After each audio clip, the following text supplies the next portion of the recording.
Right, it's straight back to the Crucible now on BBC Two for extra action from the Snooker World Championship with Hazel Irvine.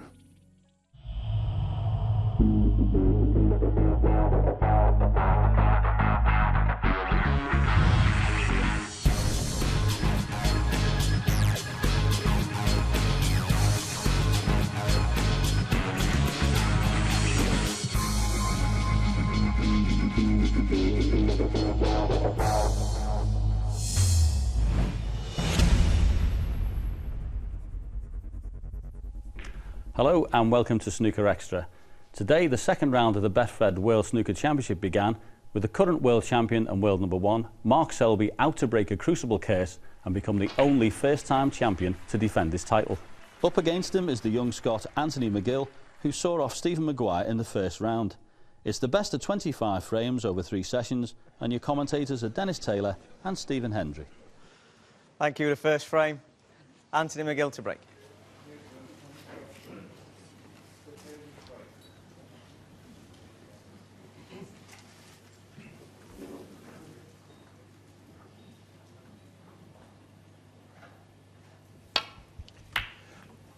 Anthony McGill then gets the second round match underway. And not a bad break off. Back at the Crucible after that very close fought first round match, Mark Selby.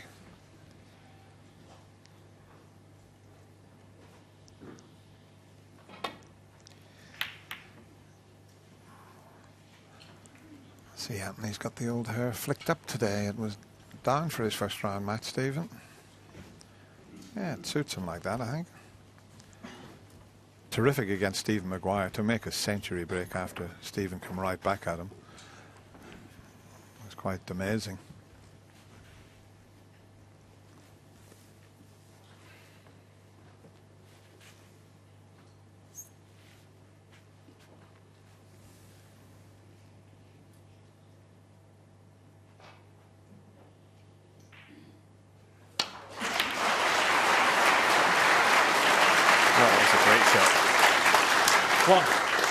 Very aggressive. Deliberately playing the cannon on the second red to leave himself on this black.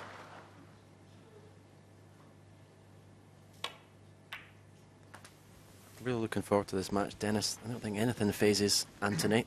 He just seems to really love being out there playing snooker. 8. He plays the game with a smile on his face. He walks around the venue with a smile on his face. He's a delight to have around the Crucible Theatre. And what a talent. He has got a superb cue action. Very impressed with him.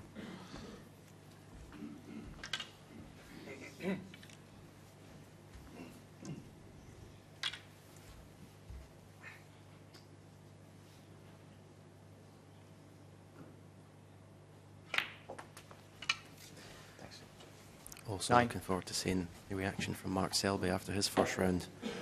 Could easily have gone out the championship at the first hurdle. Showed tremendous character to come through that match 10-9 after Kurt Mafflin had played so well against him to come back. Sometimes when you almost go out in the first round, it really relaxes you for the next match and you play really well. But he can't play well from his seat. Yeah, he hit the wrong red there, but he's okay. 16. He played to go into the bunch. But just caught the red that was in front of the pack of reds.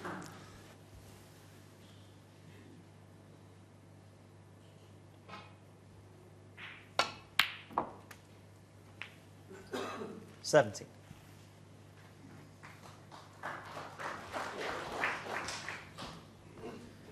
A little bit straight on the blue, but it's no problem. He can follow through. Just leave himself a medium range red to the left corner.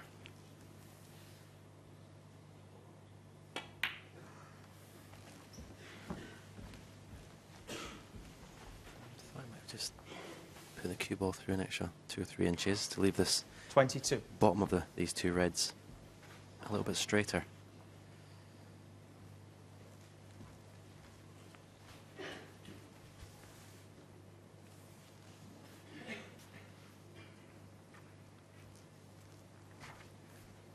a little bit more to do with the cue ball now with this shot.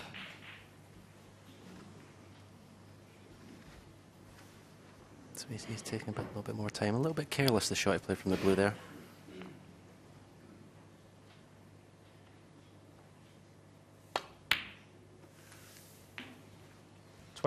Well, that was a little peach of a shot there. It's a tough shot to play the stun run through, and he couldn't have played it any better.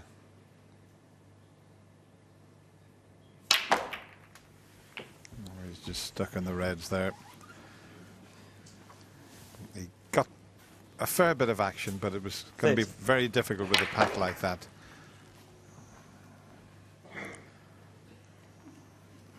But nevertheless, it's not a bad start for Anthony.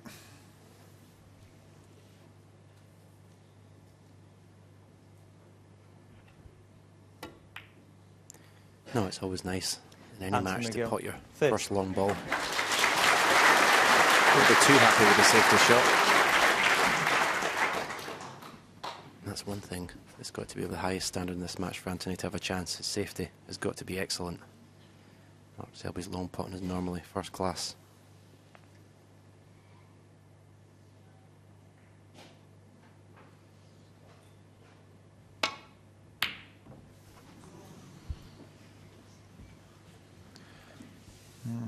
Not quite, and there is a red at the back of those reds. It may go into the left middle pocket.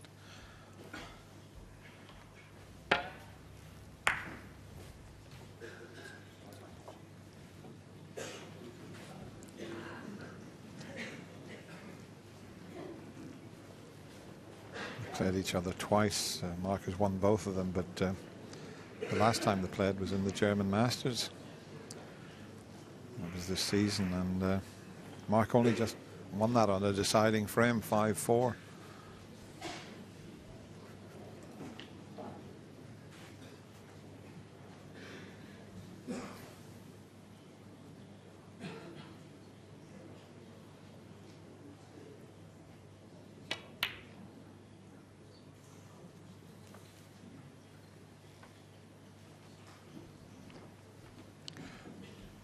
Yeah, he was never going to leave anything easy taking that pot on, because the red up into the right corner pocket, one to the right of the pink and reds, is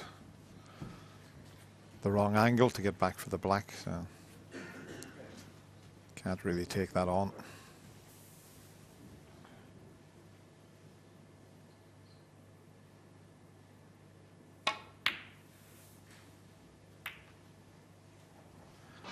And it's gone a little awkward now, the frame with the two reds up the other end of the table.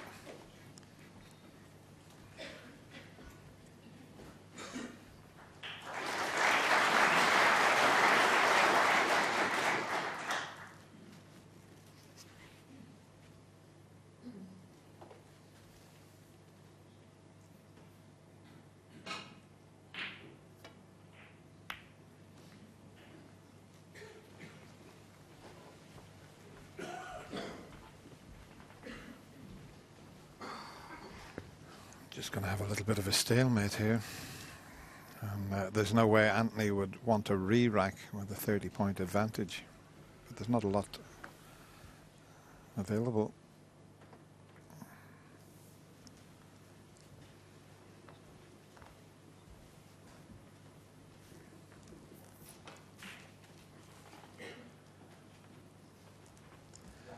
I don't know if he can reach to flick off that red.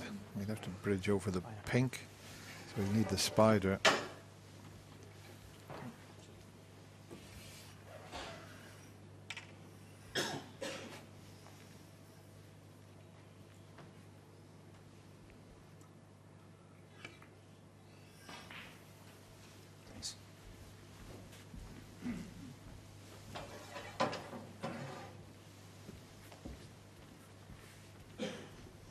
It needs to be tight on the cushion when you're playing this type of shot.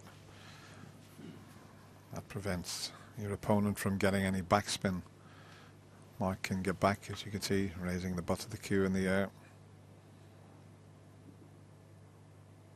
And that's certainly opened things up. And he's left a tempter for the middle pocket with a 30-point advantage. He'd have to get it.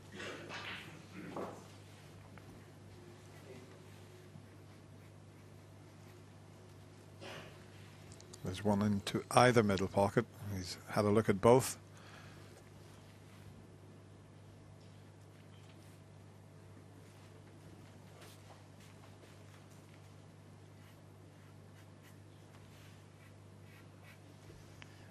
I mean, he doesn't have to take the pot on. He can get back behind the black.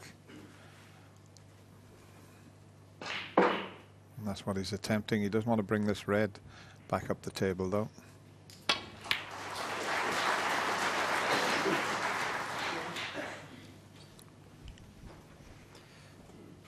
Yeah, a little bit disappointed he didn't take one of the reds on. I think he's going to have to be aggressive to win this match. His safety is going to have to be good, but he's going to have to maybe take a few risks. Because sometimes against someone like Mark Selby, if you just keep waiting for chances, you can be waiting a long time. I think he can take a pot onto the left middle pocket, you know, and avoid the cannon onto the green and come back up and leave himself possibly on the blue. That's what he's thinking of. I think he can pot this in. As long as he doesn't cannon the green, he'll be okay. He didn't cannon the green, but he didn't pot the red. So one good pot here from Anthony McGill, and he's back in business.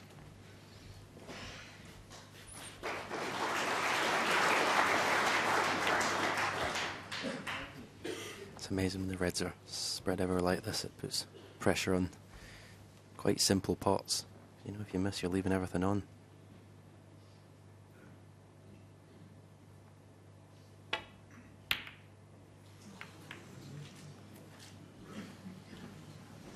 Just like that. That's what Stephen suggested. There was a red to the right of the blue. I thought it might have been slightly easier pot than the one he took on.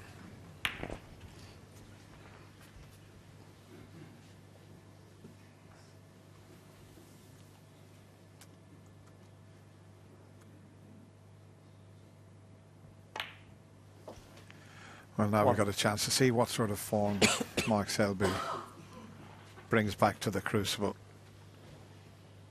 Had a few days at home.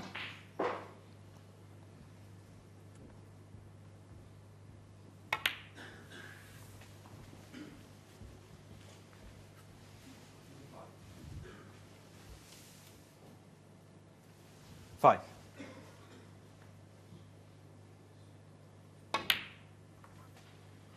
Six.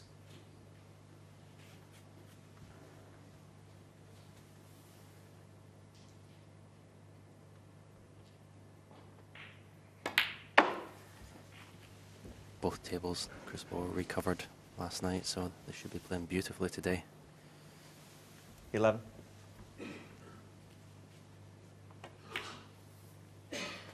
12.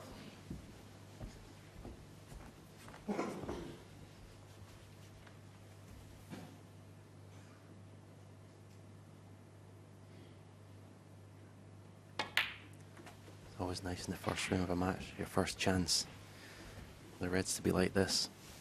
Virtually nothing to do with the cue ball. 17.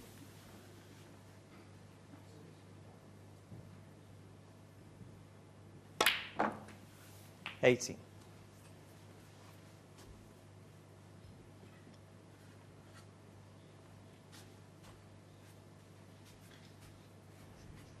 'There's still a couple of awkward reds here. And you need one of those at least.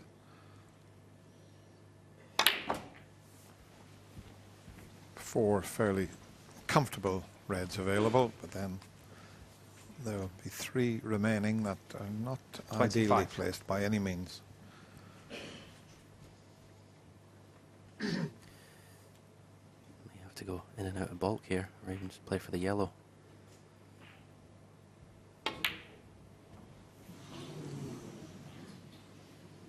So, Mark Selby, 25. defending champion isn't relaxed yet.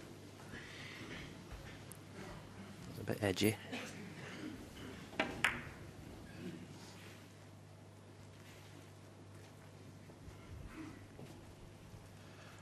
Yeah, the way he had the balls placed there, I thought he was going to make a sizable contribution. And if Anthony can knock this in, White will be running free a little bit. It's all about the pot, that's the main part.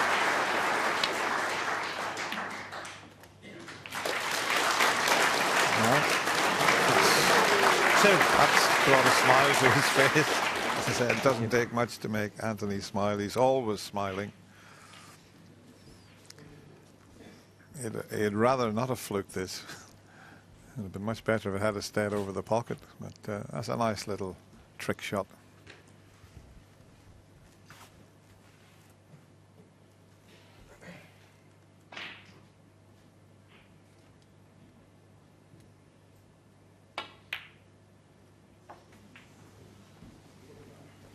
Dennis, all us Scottish players are always smiling. Yeah, you never stop smiling. All the 7 world titles you won here, Stephen.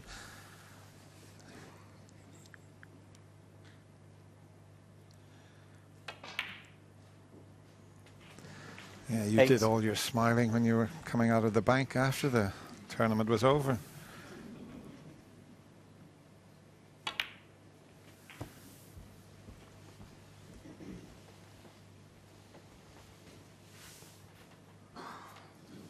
Ten.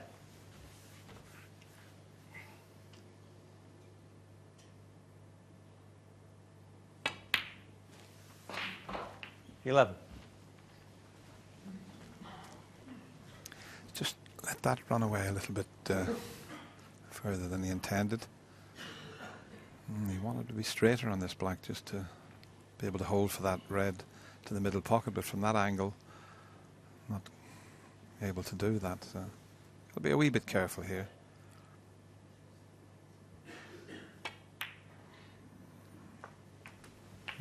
Where's the cue ball? Yeah, he didn't want that cannon. If he misses the cannon on the red, he's further out into 18. the table. We'll just show you just as he flicks the red. If he misses that kiss on the red, he's got a much easier pot. He's 23 in front. Still not going to be easy to clinch the frame, even if he knocks this in. But yeah, that little nudge on the red there has just spoiled things.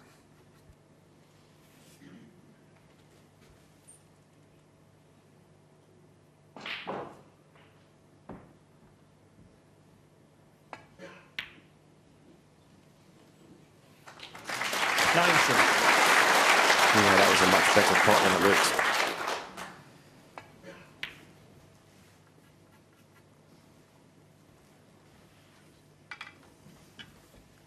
Delicate little screw with right hand side to get him to that red.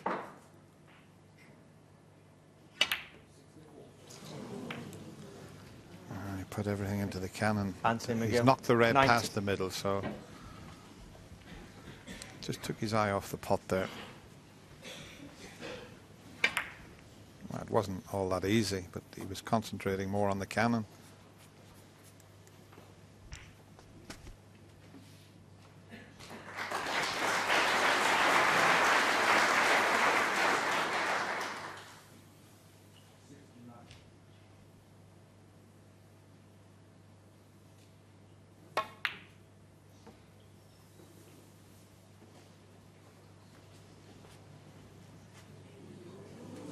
Foul.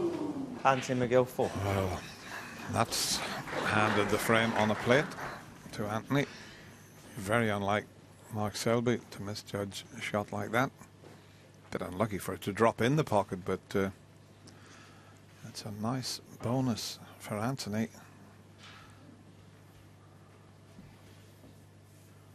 He could do. He wants to look at the scoreboard here, because if he gets a red and a black, Mark will need a snooker. But the way he's placing it here, I don't know if he's playing for the black.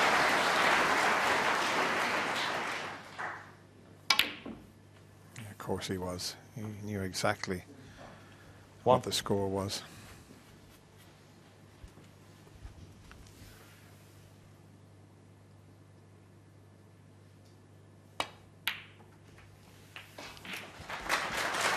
Well, we always say, even in a 3-session match, you never really set it. You get your first 8. frame on the board, and Anthony is taking the opening frame. You would think this to make absolutely sure.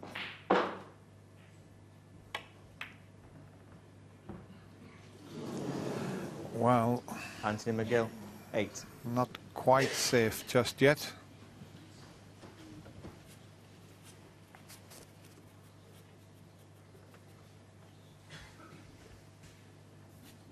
Needs a red and a blue, at least, to leave himself just needing that one snooker.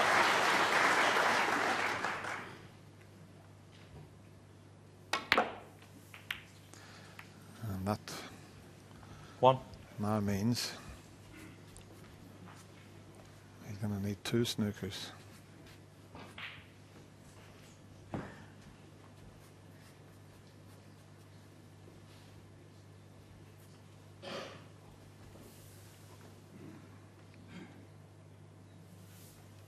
If he pots the brown, he'll be able to tie with 1 snooker.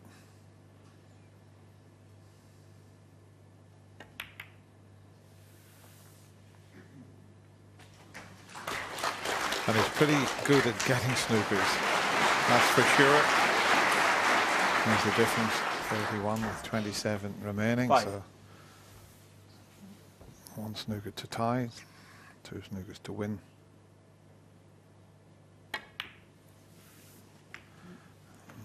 Another misjudgment. Mark Selby, Yeah, you 5. mentioned he does look a little bit edgy, Stephen. Yeah, it's been quite a ragged first frame for Mark Selby. Safety hasn't been on it. He's missed a couple of pots.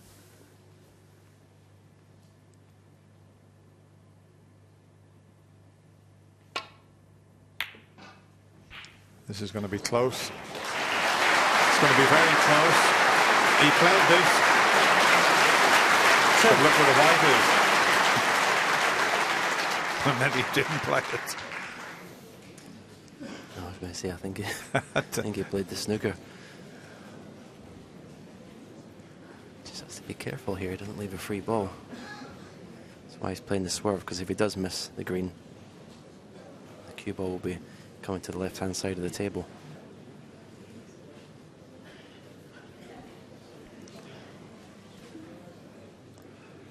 Yeah, I prefer the swerve.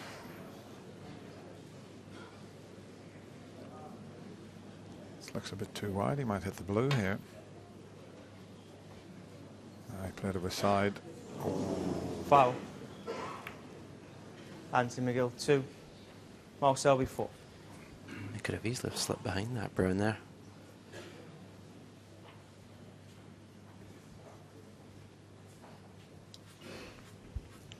He knows the frame's not safe now because the brown's in a pretty good position. Okay, he may not be able to get in behind it from here. He's still got a chance though of the snooker.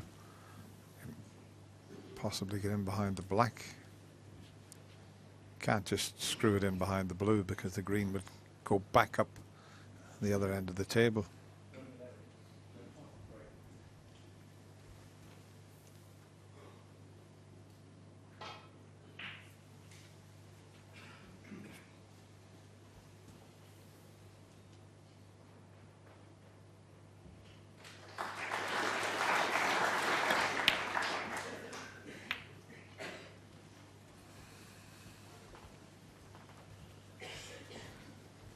Let's put the blue out of commission with regards to getting a snooker behind.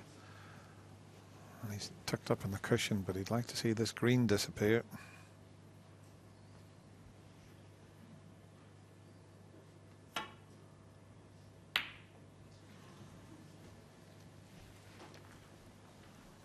A chance to get that snooker that he needs. He'll be trying to get right in behind the colour. He can play in behind the brown or the black. It's the black, but he's not judging these shots very well, Mark. He's usually so good, so he still hasn't settled.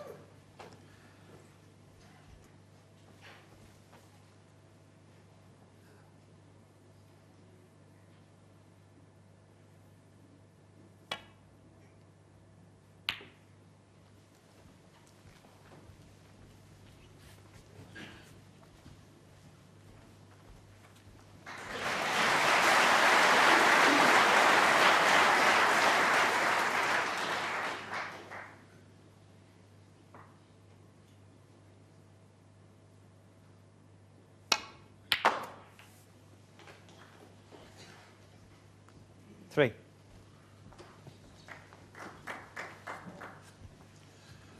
Well, he hasn't got close to the snooker that he needs. Let's see if he can get a bit closer this time.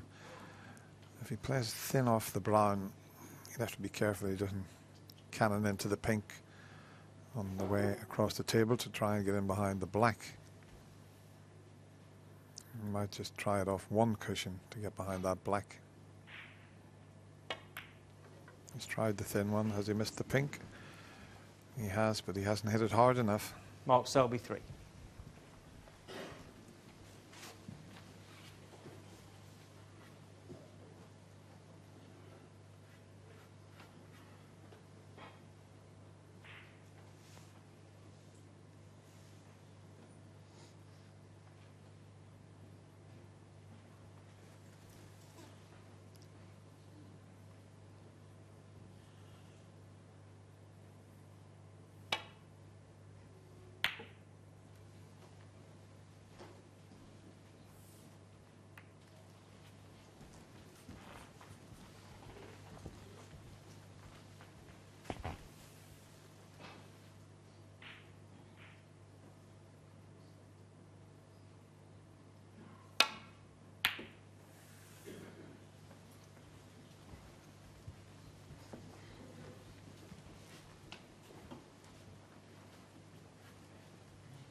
Just looking to see if the brown will pass the blue, but you've got to be a wee bit careful, because if you don't hit this correct, you can maybe plant the blue into the pocket.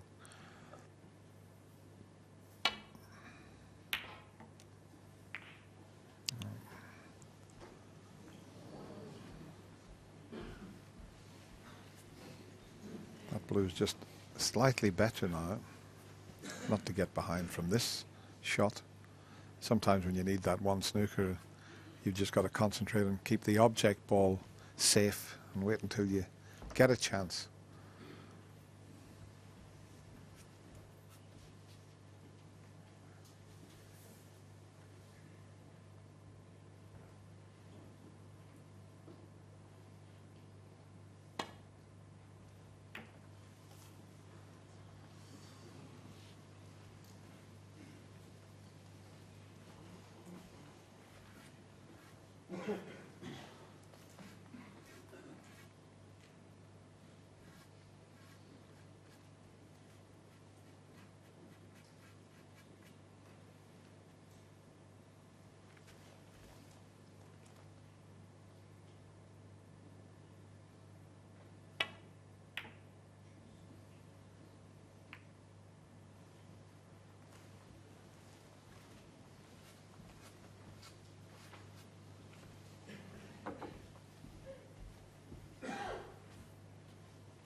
He's just looking to see, Mark, but he'd have to play this dead weight if he's going to try and get in behind the blue. I don't think the in-offs are natural, so let's see what happens here.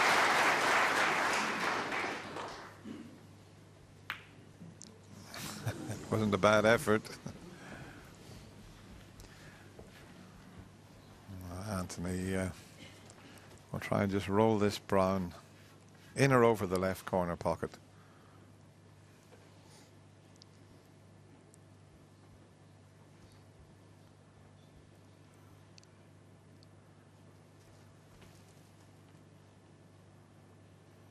Maybe he's not even trying to pot this. He did.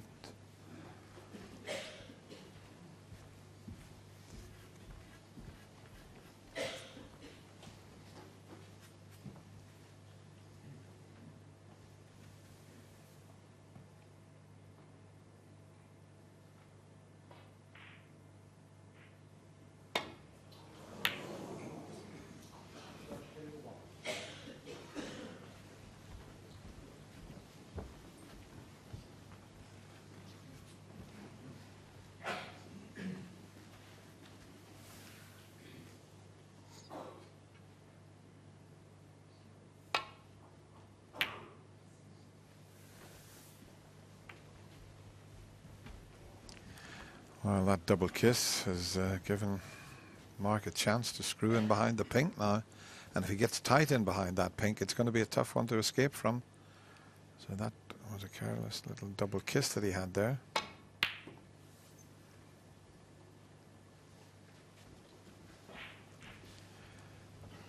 No, he's just looking for that touch that he's usually very good at. He's still trying to settle down in this opening frame.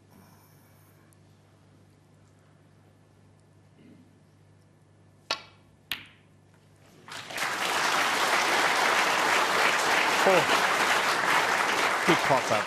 Never easy when you've had a long bout of safety. 9. No fireworks just yet, but I'm sure there will be in this match.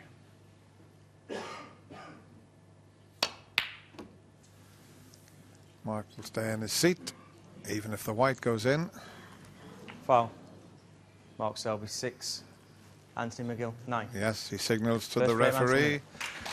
And he concedes. And Anthony McGill, just the start that he was after, he leads 1 frame to 0.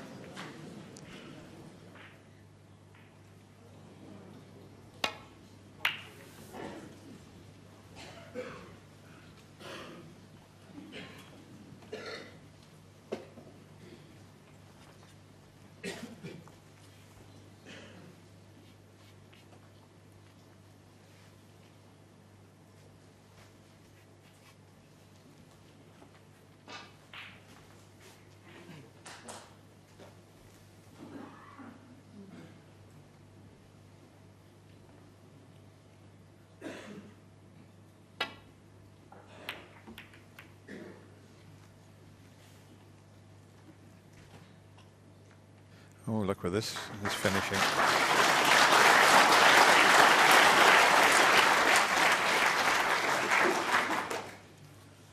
And now you can see the crowd on the front row there. Well, they're close to the table no matter where you are, but the front row, they're right next to you. That was a little bit of good fortune there from Anthony. He was playing to get tight on the ball cushion and finished up tight against the brown.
It's a virtual shot, just showing you what Mark's faced with. You just have to leave the white tight on the cushion here. To the left of the black. Oh, that's near the pocket. Foul. Anthony McGill 4.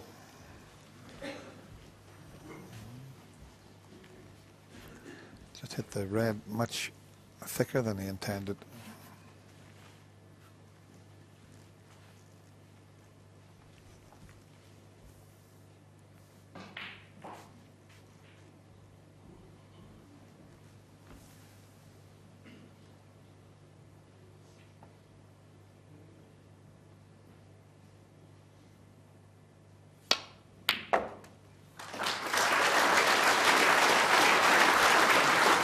Good solid pot. He played with great confidence to leave the cue ball in the middle of the table. Now Straight away he's going to play for the red that's in the black spot to the right corner. Hopefully finish high in it so he can play for the black.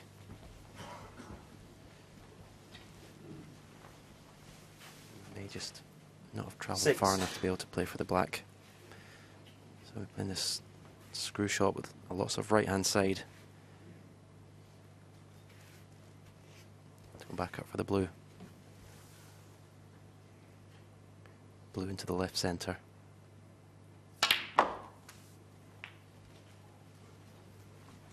Seven.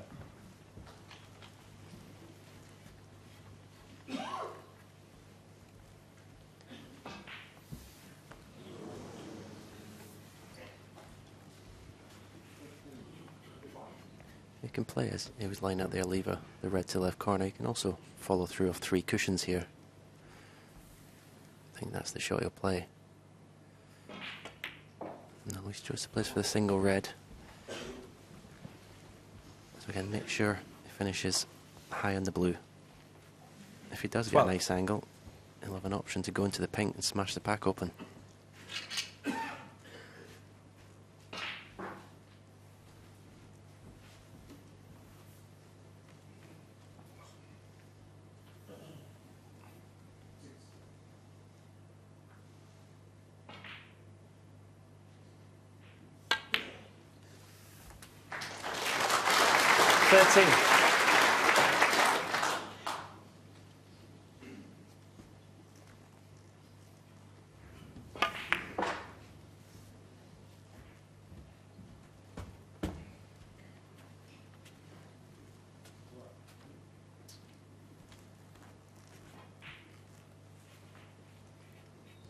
The only thing that may dissuade him from going into the bunch is that it may push reds towards the black and really block up the black spot.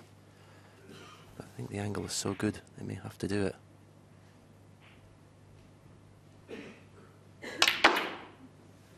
Hit them perfectly.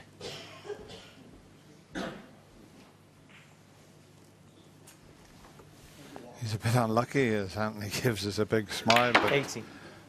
as Stephen mentioned, he couldn't have hit it any better, but they just kept on rolling, and very unfortunate there. Left with a couple of tricky reds, one into either corner pocket up past the blue.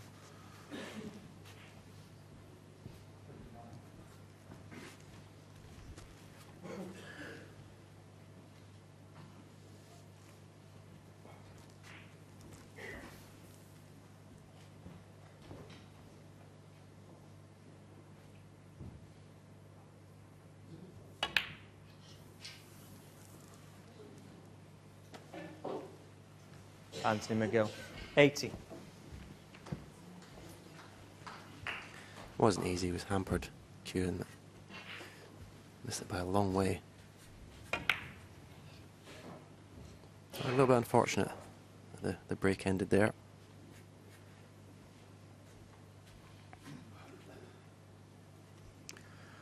Mark doesn't like the pot, the one that's just above the pink, because of the positional side of things. It's not easy to get onto a colour.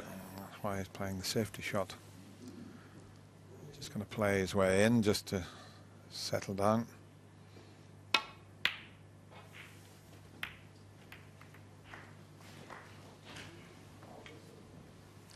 should be a fairly comfortable escape for Anthony here.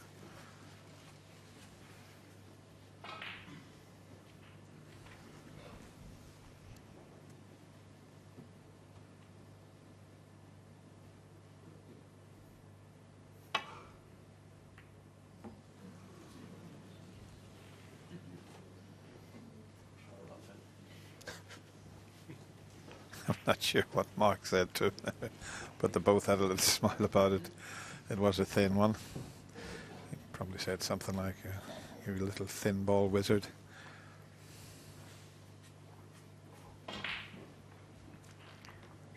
Now, can he knock one in?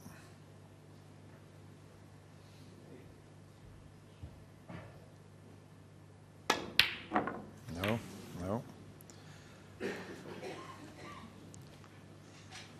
Well, if he can't pot one, you know where the white's going here. It's going tight in behind the blue.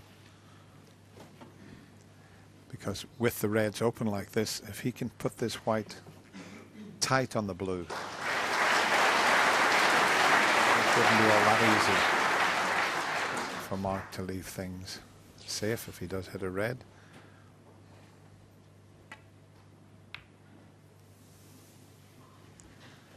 Straight away, the red you're looking at to land on is the one to the right of the black. But where is the path through to that one?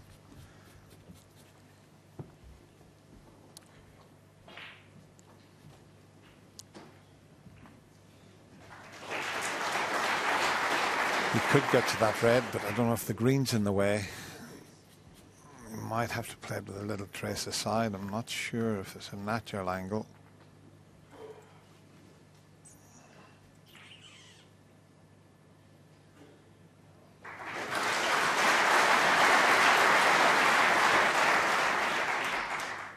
He has had a look at that, but that's a tricky angle to land on that.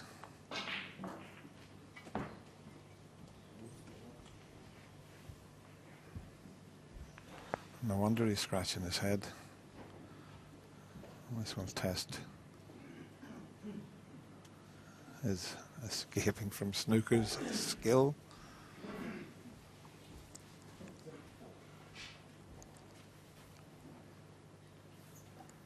So if he lands on that, everything might be covering each other, but you know, he'd leave the one near the blue, or a half chance on the one near the blue, so he'll do well.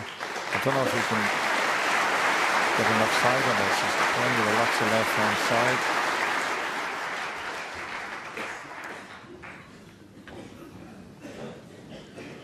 He's left a possible red to the middle pocket. Looking at the angle, not all that easy to get positioned, so maybe it's not too bad here.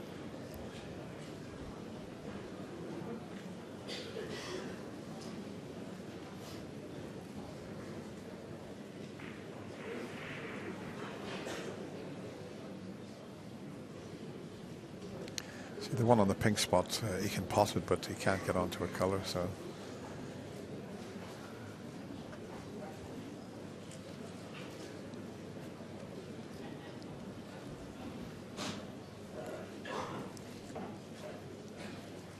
Tells you what he's intending to do.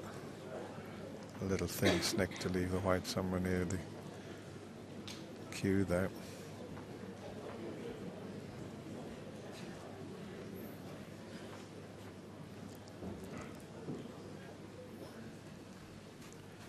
Well, this is a thin snick. He's looking at cutting this one in.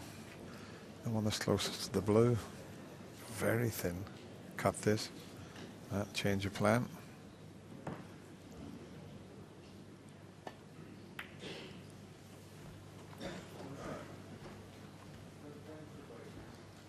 Not a bad choice there, because he's taken the opening frame. He's 22 points in front. He's thinking to himself, well, why should I have a go at a difficult one and maybe, you know, stick Mark in amongst the balls? So he's keeping things tight here.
I think he's left a red to the left middle. Maybe a hold for the pink to the corner.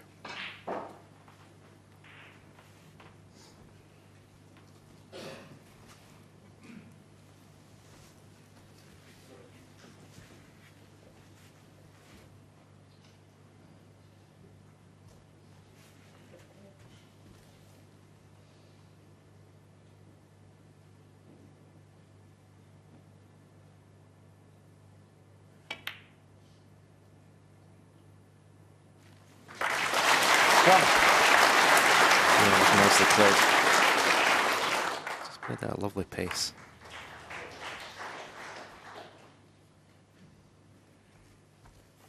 Excellent opportunity now to take the second frame.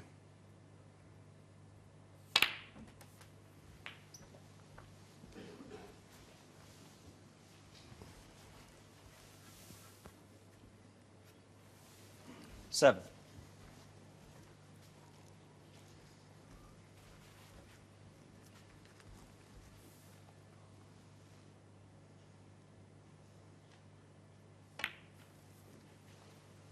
Eight.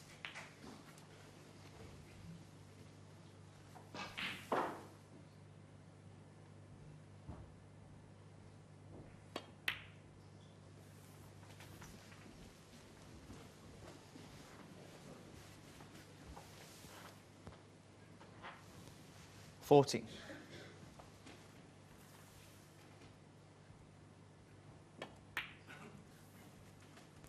15.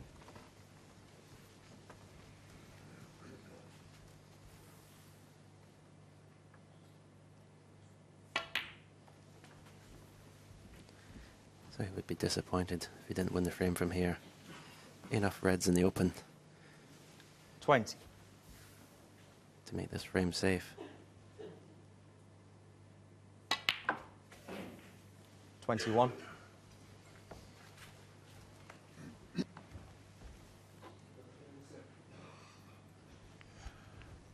That's the magic number there, 69, that he's looking for.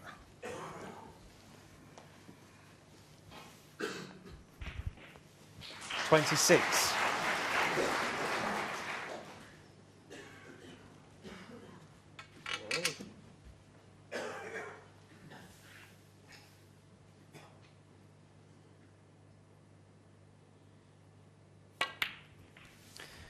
'And I mean, obviously, there's no way 27. Mark Selby's going to be panicking. First to 13, 2-0, but just worrying signs. He's been outplayed in these first two frames. No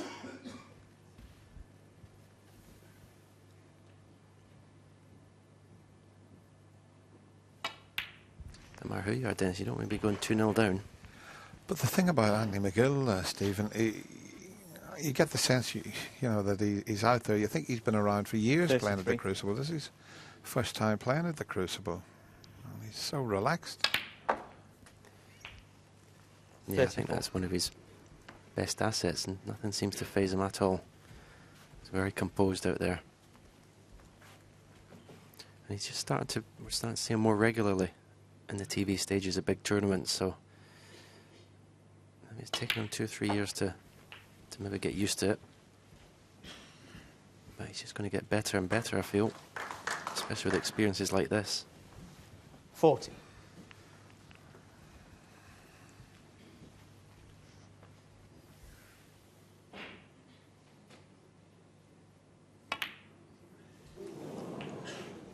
41. And just the pink needed. And he's past that magic number that you see on the right of your screen.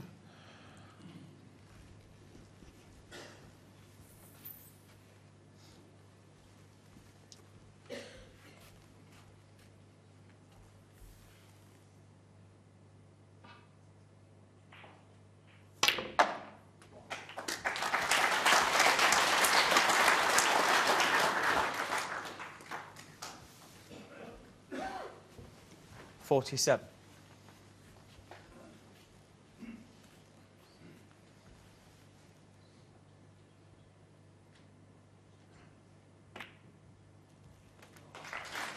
48.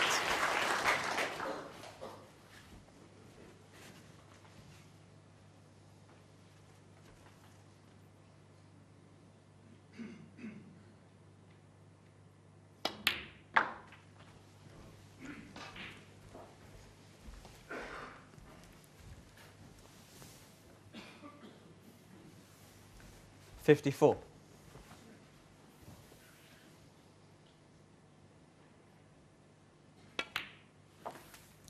55.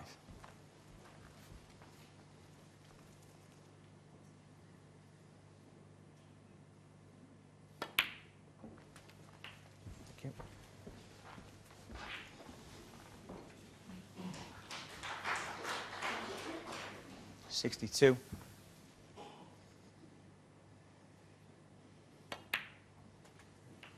$63. He's good to watch, isn't he?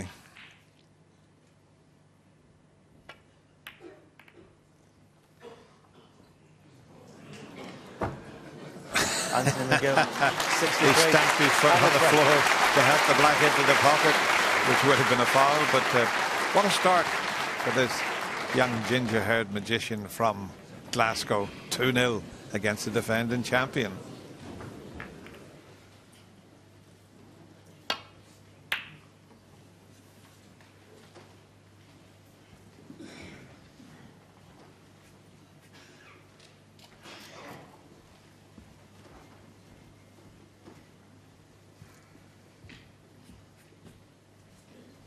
Bit of a chance this. It's a free shot. If he pots the red, he'll be on the black. The only red he could leave would be the one he's having a go at. Long way out.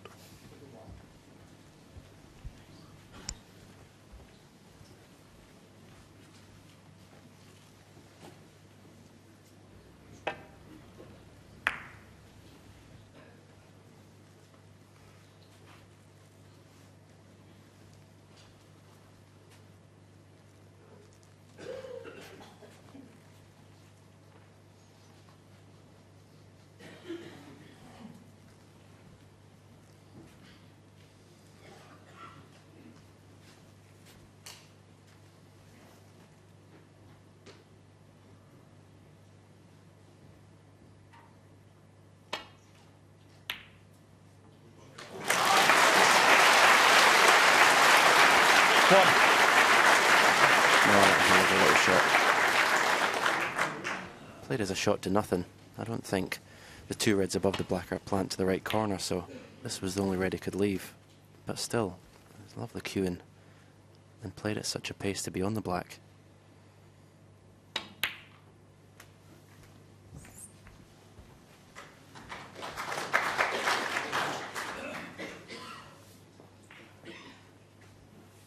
I'm not sure if he can get back across the table for the blue. He's just looking to see if he would cannon that red to the right of the one he's taking. If he can avoid that, he could get on the blue. He couldn't. He thought he could. Green. 9. I think he'd be nominating. Yeah, just a little misjudgment there, because he could have played bottom on the cue ball, played a cannon on that red and stayed for the black. Just brushed off the side of it, so he misjudged that one there.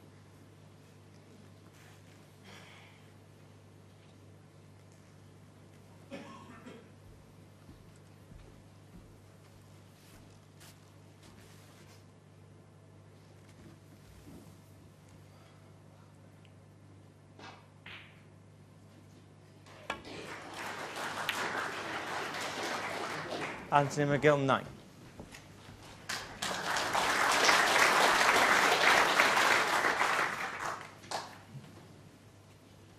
Good cue ball.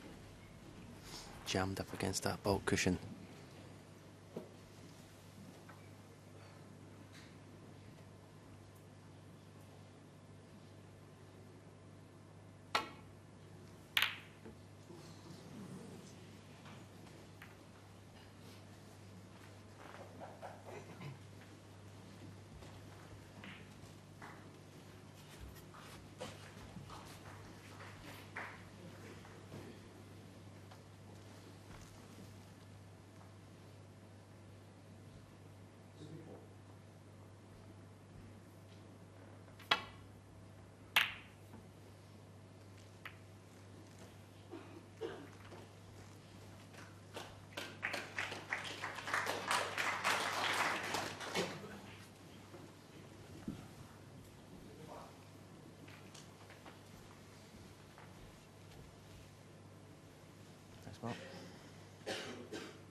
definitely one of the best shots Mark Selby's played so far in this session.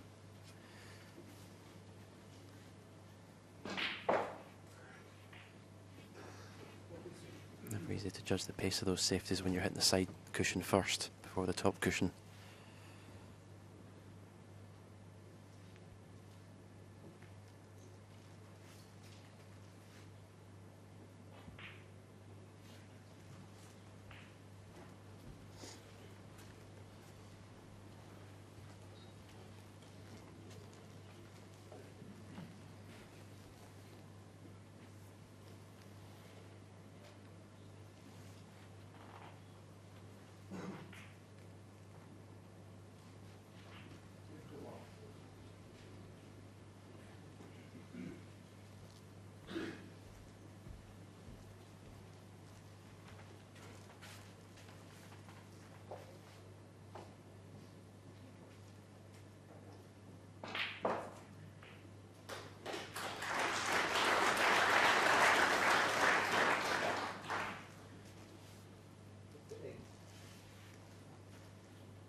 Well, obviously the table's drifted there because you couldn't misjudge it by that much. So a bit unfortunate.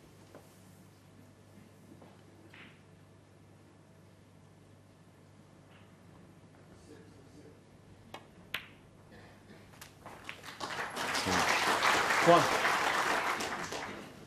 First time Mark Selby's been in first in the first 3 frames.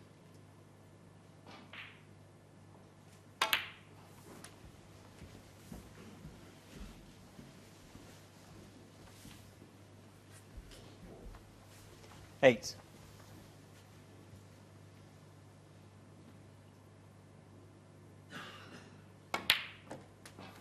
Nine. The red. There's 2 reds above the black. The left one of those. You have to put a camera on that one. And just have enough angle to do that. Yep. Because it was a little bit straighter, the black had to force it, and that's why he's so close to this red, but he's still on it. 16.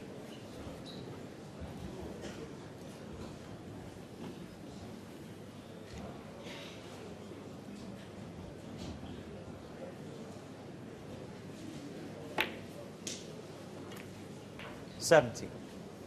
That's where a little bit of height comes in useful there. He was able to sit on the table and bridge over that red.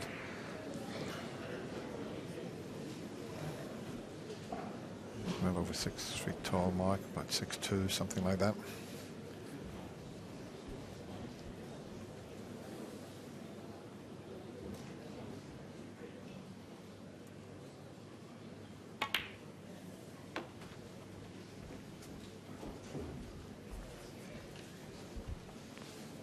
Got a good angle now to drop nicely 23. onto the blue.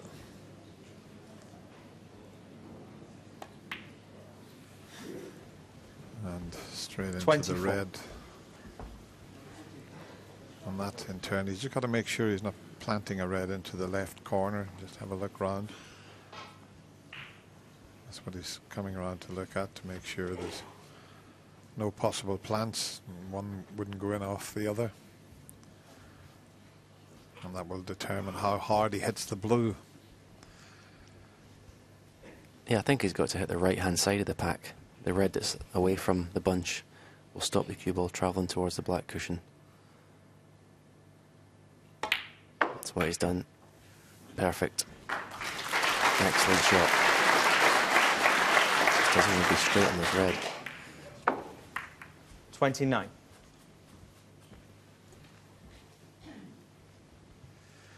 Well, as you can see, he's finished straight. So he's got a slight problem here. He screws straight back. He's got to get enough side on it, otherwise he'll snooker himself on the black.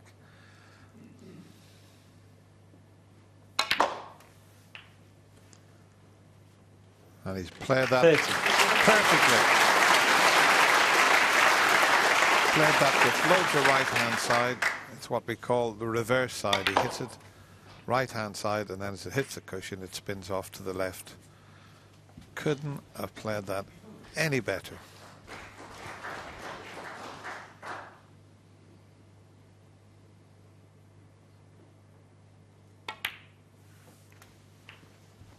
Thanks.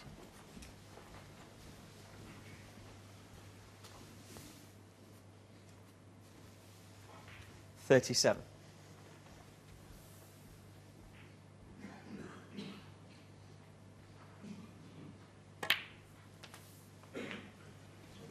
$38.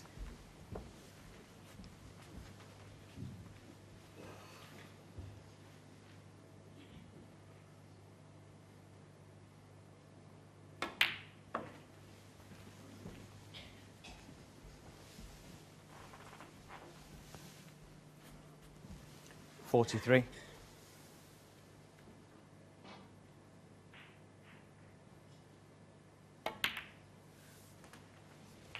44. Not another red safe there, but it doesn't matter if he can take the others, but they're not straightforwardly placed.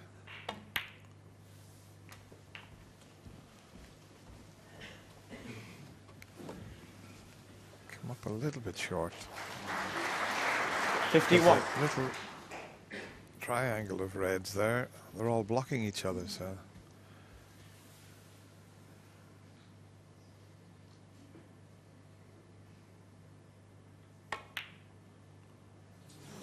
It's amazing. Mark Selby, The 51. previous shot didn't play it very well. He was only 2 or 3 pots from securing his opening frame. That white come up a long way short of where he intended to be. Not easy to control this when the red's so close to the pocket. We'd be hoping to get on the black.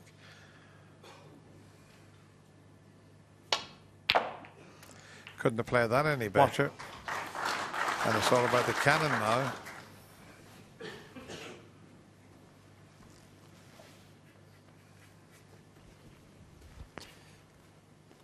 Yeah, the red that's directly above the black. If he catches the right-hand side of that, he's going to nudge another red for the left centre. He just didn't want a full ball contact on any of those reds. Yeah, he needed 8. a half ball. Just watch this. He hits the red more or less full ball, and that was the last thing that he wanted to happen there.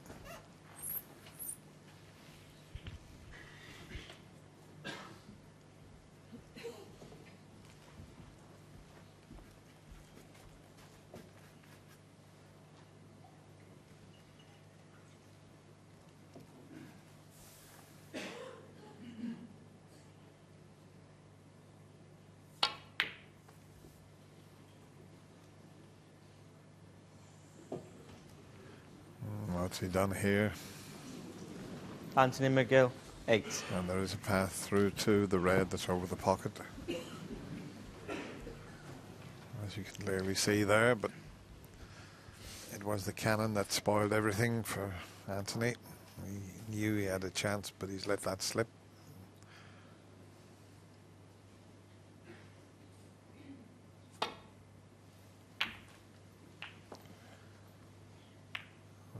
Useful kiss on the green, 1. because without the kiss, I don't think he'd have been on a colour there, Stephen. Yeah, that was very fortunate. I think he raised his hand to Anthony there.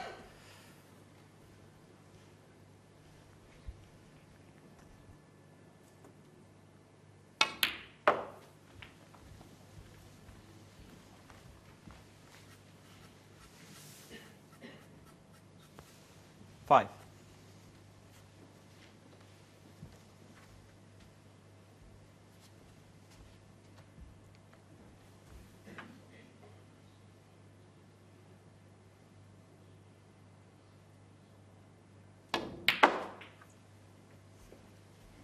$6.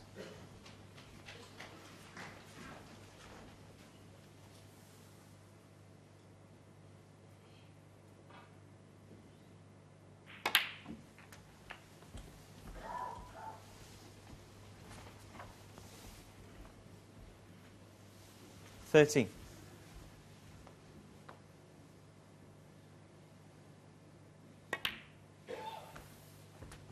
14.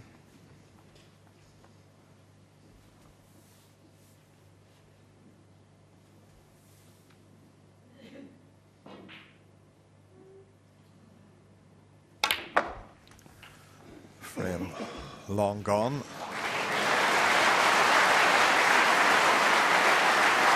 21. 55 the difference, just 43 on. So Mark Selby can settle down as we go right down the queue with him. 22. There's not many sports where you can get that close to the action. You were right down the queue of Mark Selby there.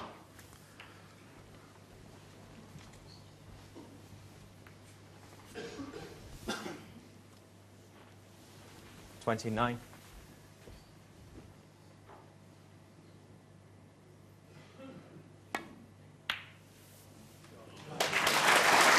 30.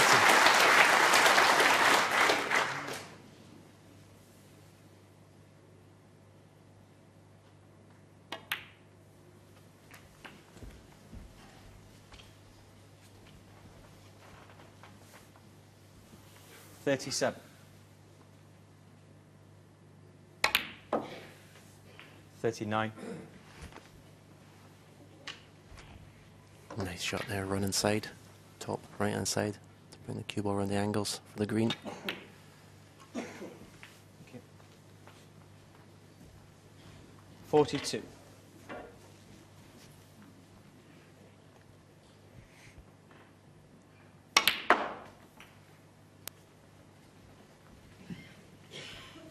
46.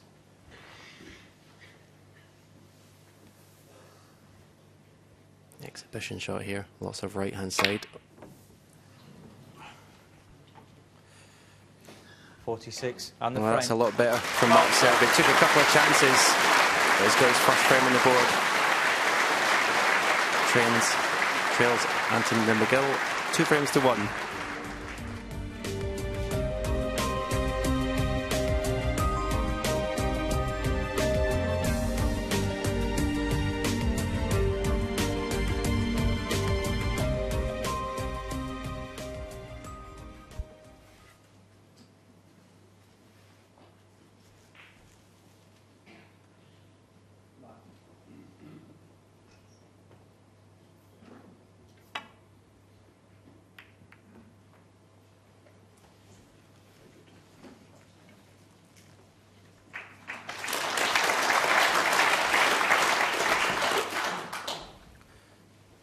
Some excellent safety being played at the start of this 5th frame.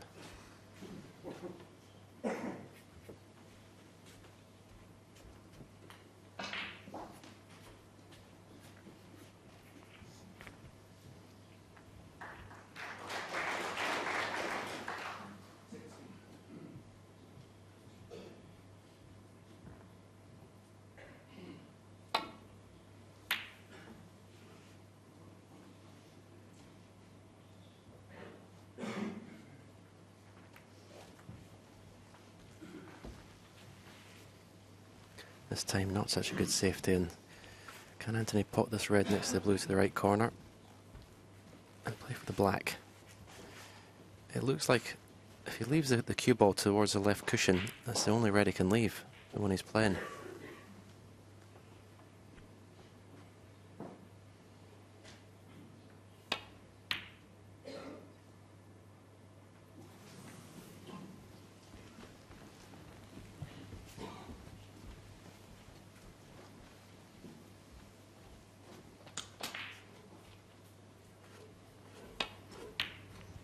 It wasn't a bad effort, was it? He knew it was a free shot.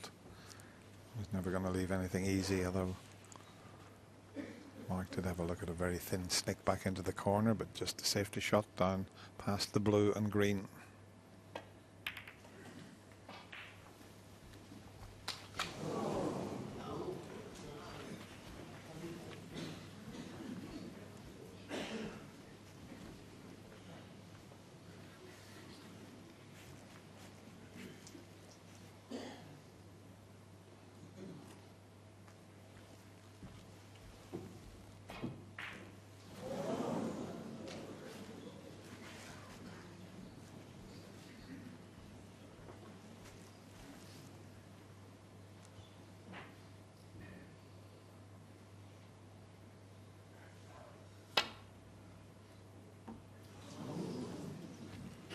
Foul and a miss. Mark Selby 4.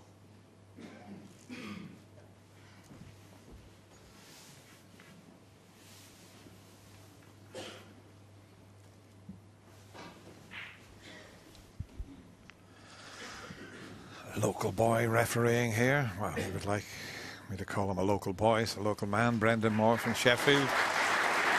Yeah, Mark. Been one of our top referees for quite a number of years now.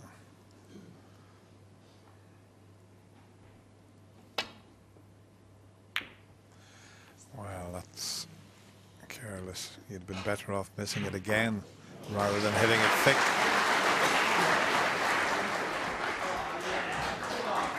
And within a couple of shots time here, Mark could be up in around the black spot area. He's already thinking about those two reds that are just above the black.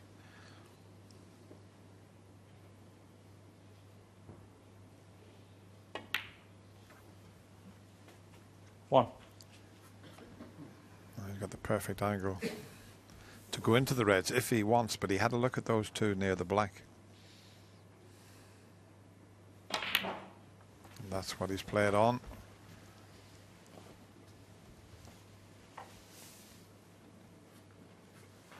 Three.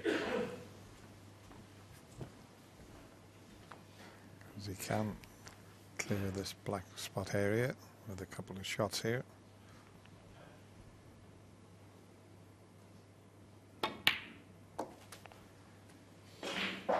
Four.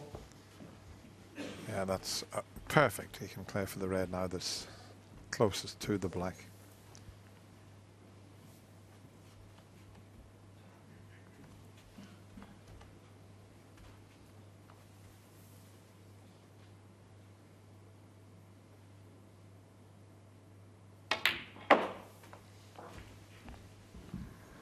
Well, he might have to wait to the next shot.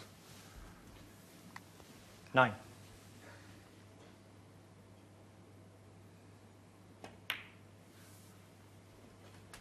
Ten. Just making sure that the black is on its own spot, because spots first.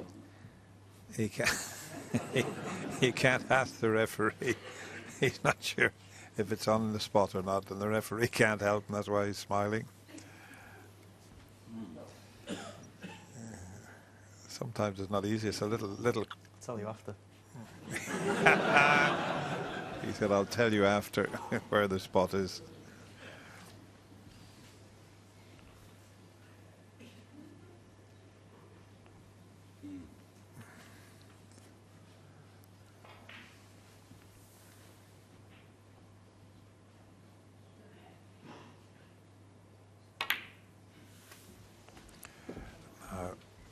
Does it go up onto the brown spot? Don't go on.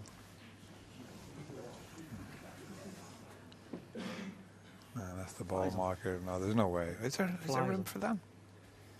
Wow. Oh. Loads of room.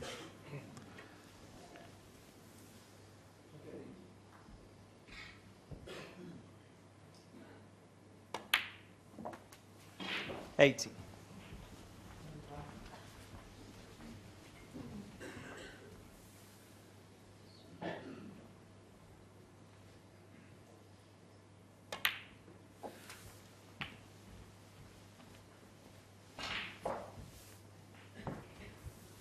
$25.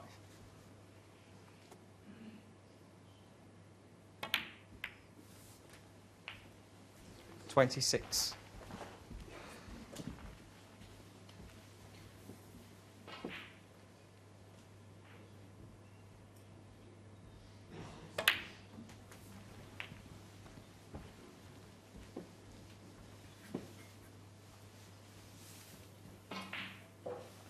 $33.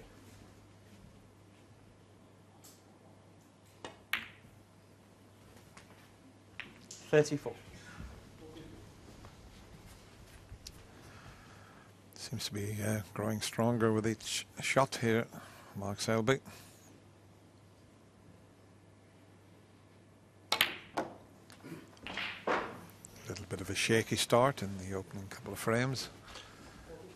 Anthony did very well with a 63 break to go 2-0 up, but 41. since that it's been all Mark, you'd have to say. Breaks of 51 and 46. 46. And then a 65 to level at 2-all.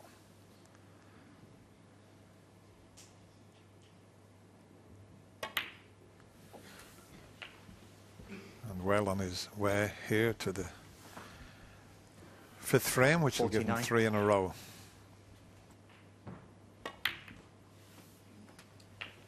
$50.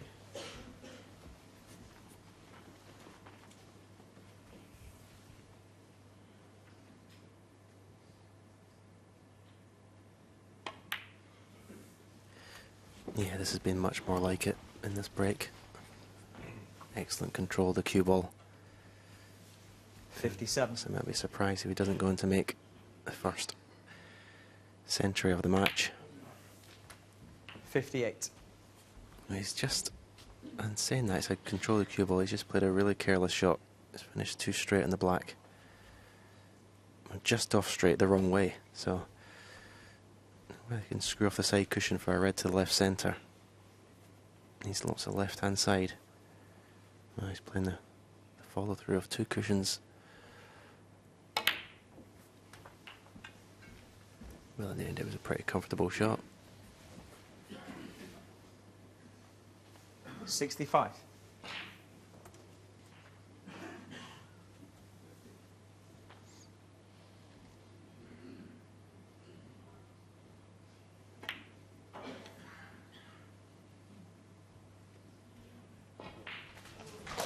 $66.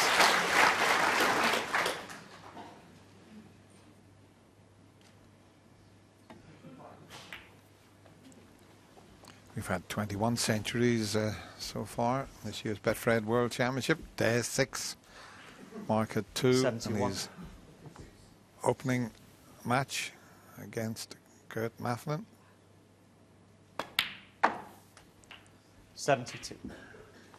Not a straightforward run to make a century break, but there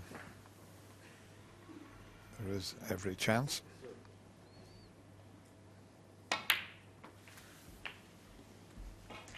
Not sure if the red next to the pink pots after he pots this one 79. might be available into the left corner.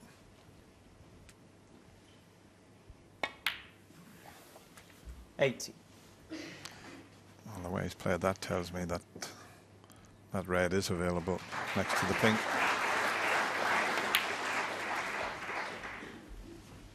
And being a right-hander, won't be a problem to get on the one that's near the cushion. 87.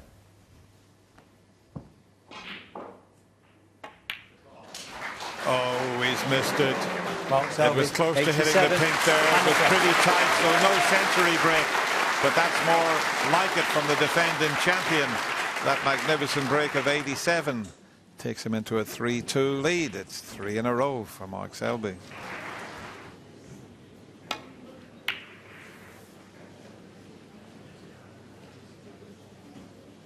Keep the noise down, please.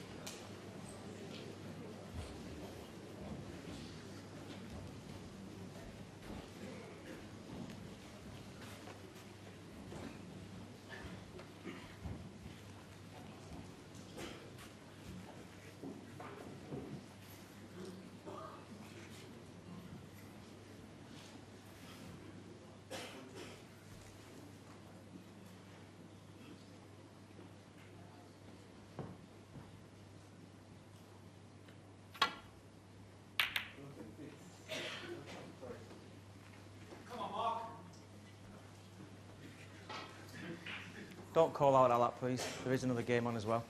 Yeah, someone shouting out, "Come on, Mark." It frightened the life out of Mark there.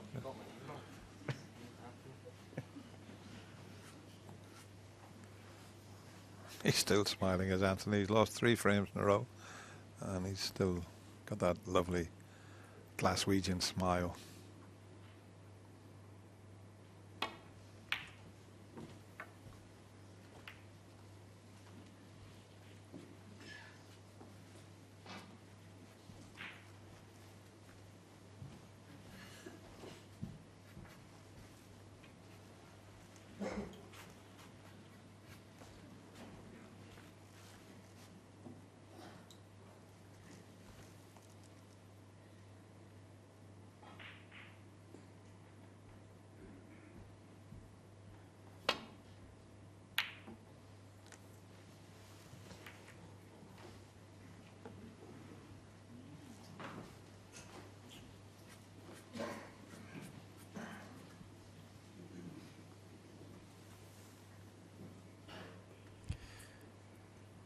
if he's playing the cannon on the black here. Try and knock it towards the right corner. No, he played it as a shot to nothing.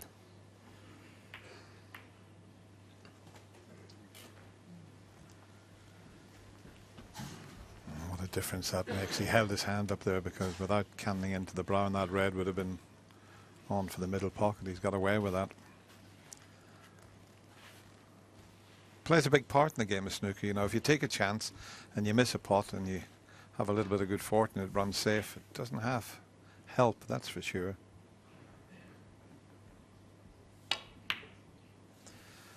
Oh, this is close.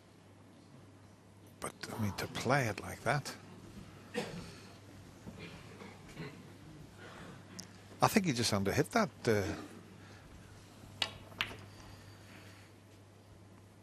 Yeah, that was a strange choice of shot.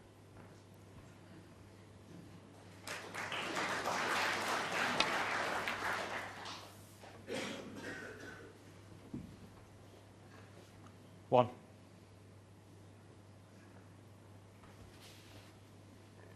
I don't know if this is a natural angle to cut the blue to the left centre and come down and cannon the two reds beside the black. And it's obviously not, because he's looking at the brown now. Thought cut the blue in, cushion first, maybe into those two reds and black.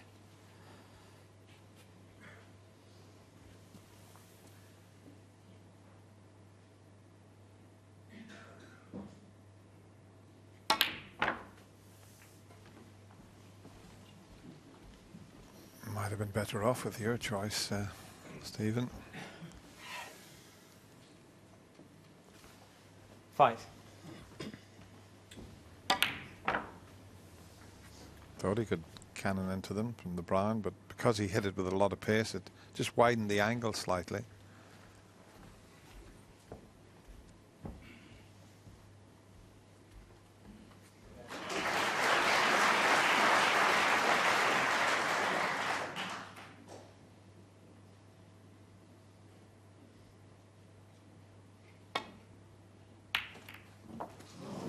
Foul. Mark Selby 5. Anthony McGill 4.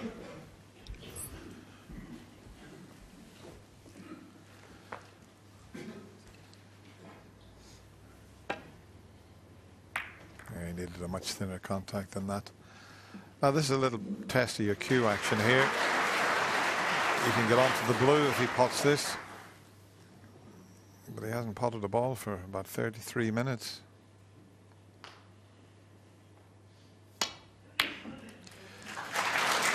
It's worth waiting on. But how's your luck? 1. It's not bad, I'll tell you. He's finished the right side of the blue to get back up to the reds.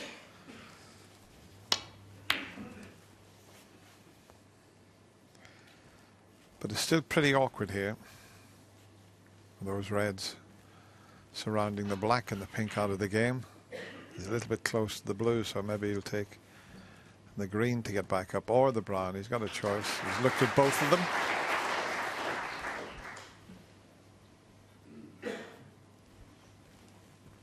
And he's back looking at the blue. So he's weighed up all the options. And the blue is the better choice, he feels.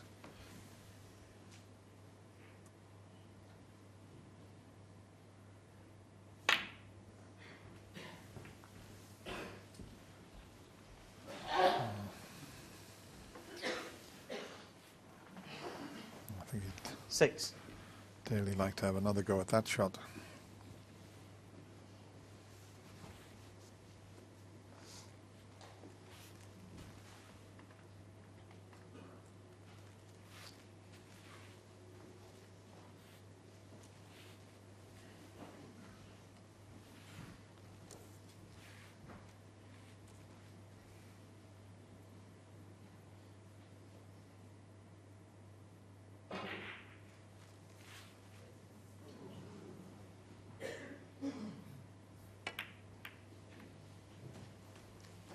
Anthony McGill 6.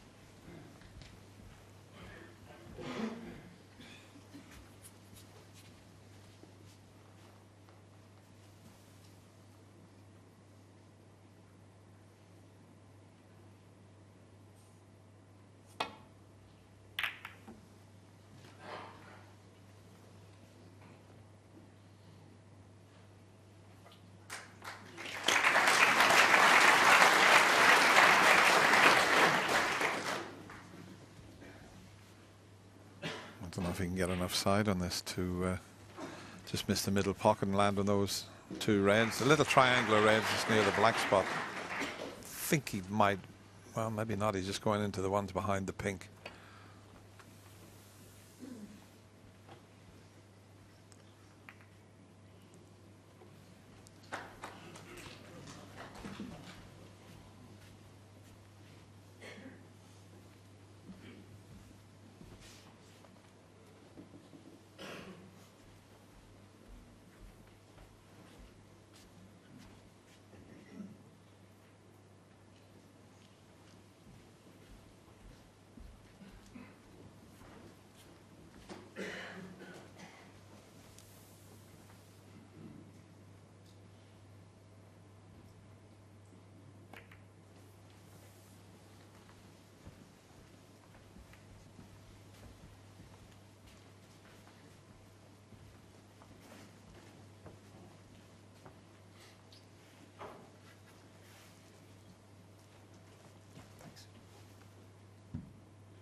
Thank you.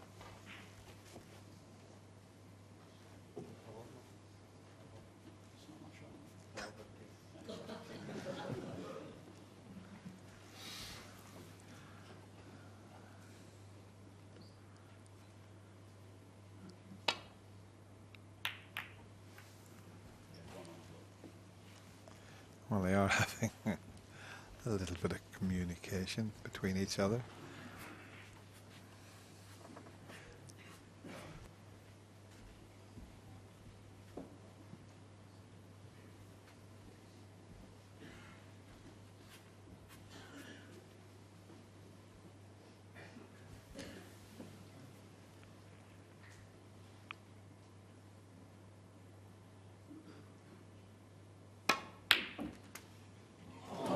Foul. Anthony McGill 4.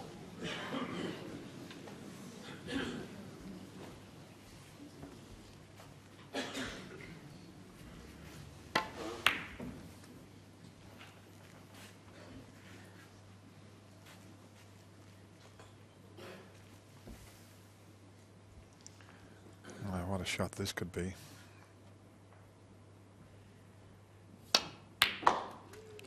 Unlucky, very unlucky. He played a cannon onto the reds to the left of the black. It's a very positive shot he played here, but just found the gap somehow.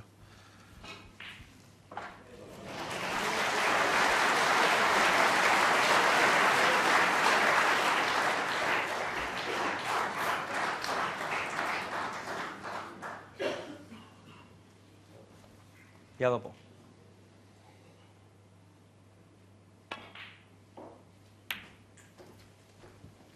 Anthony McGill 1.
He's left a choice of reds here for Anthony. One to the right middle.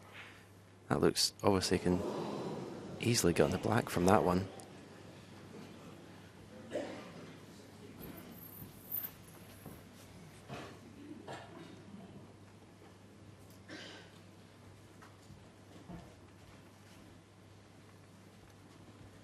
If he pots this red in the middle, even if he has to use a spider, all he just needs to do is pot the black, cannon the red that's to the left of the black, and he's got a red to the left corner. So it doesn't look too difficult a situation here. 1. Yeah. The red that's just below the black spot. You'll leave that to the left corner. Okay.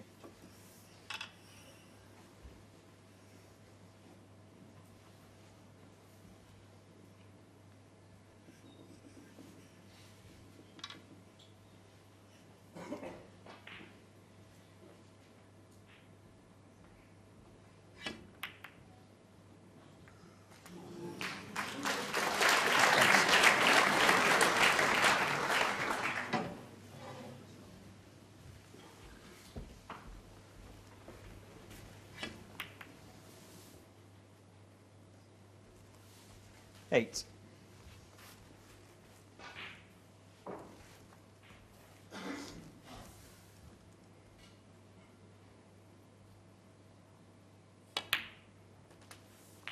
Nine.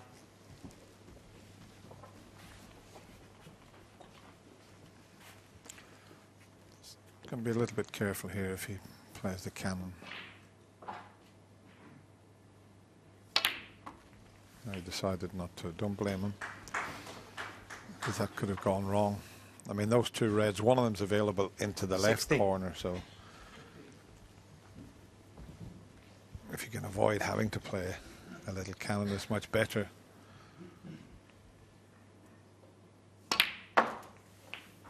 $70.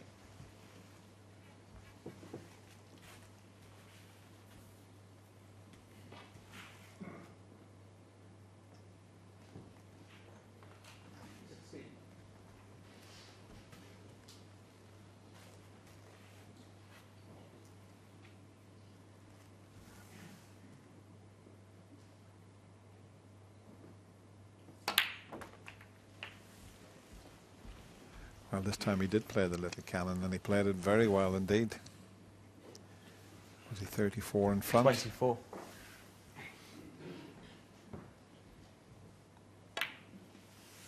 $25.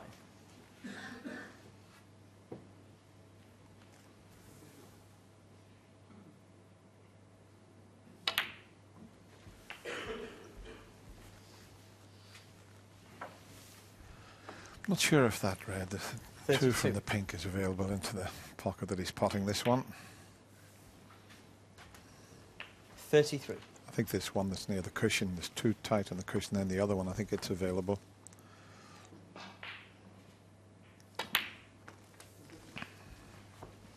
Thanks.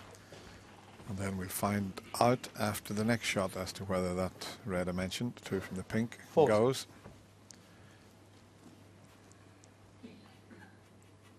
Looks a bit tight.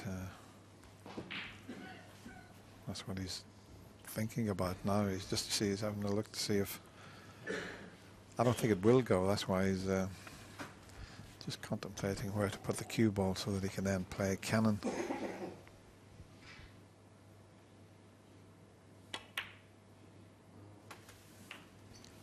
$41. Now the key shot coming up, if he cannons the red here, he wants to hit it half ball, not full ball.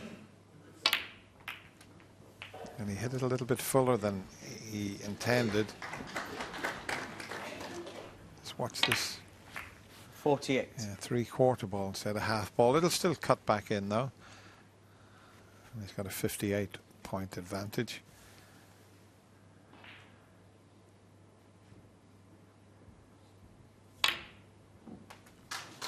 Any colour will do. 49. Even the yellow's enough to leave Mark needing a snooker.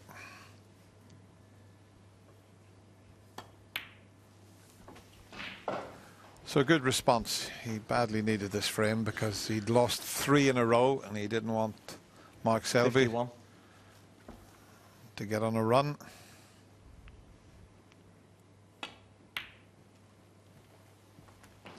$52. We'd like to play a cannon and get the cue ball just in the middle of these two reds.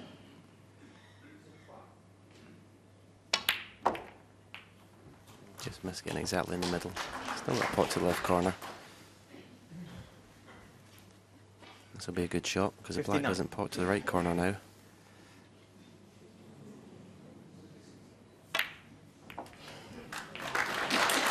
60.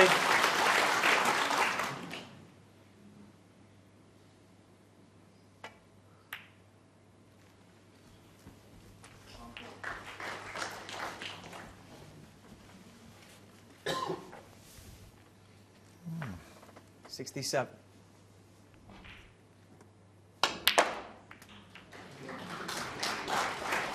68.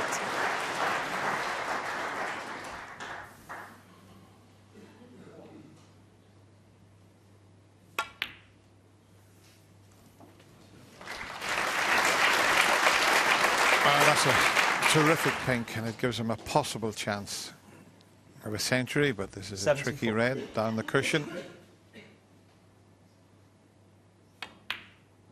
No. Caught the cushion, unlucky for the century, but more importantly, that break of 74 gets Anthony all square. It's 3 frames each.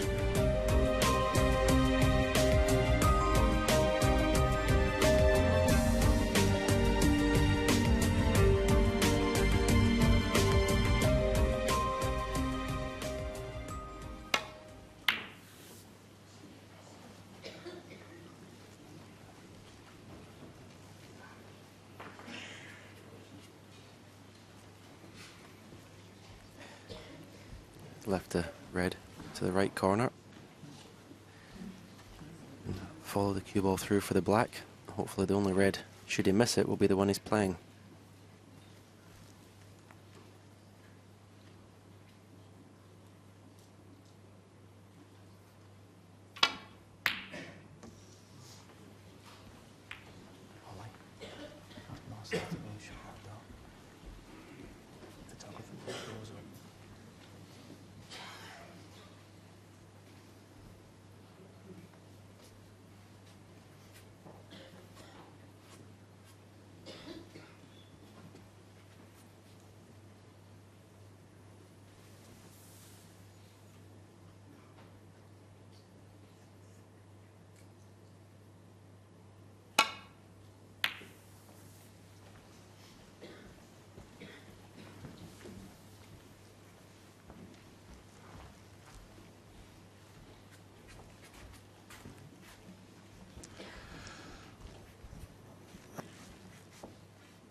Well, that's pushed the red over the corner pocket. He needs the blue to come to his rescue. And I think it might just have. Oh, it's very tight as to whether he can pass the blue.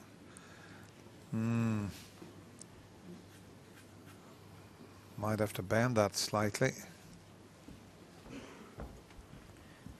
Yeah, and the obvious problem if he does play with a touch of left-hand side is if he does pot it, the cue ball will just go right into the bunch of reds.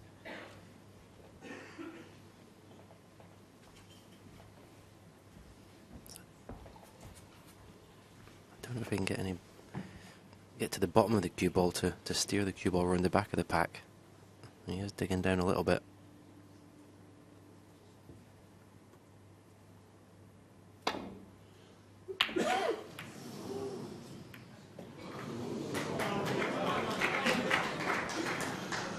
Well, an easy starter for Anthony here, as we show you Mark trying to swerve around the blue and didn't give it quite enough. But the pink's tied up, not a good angle to get on the black, so he's got to force it up for the blue. Oh, he's overscrewed that, so it'll be a change of plan again. Brown.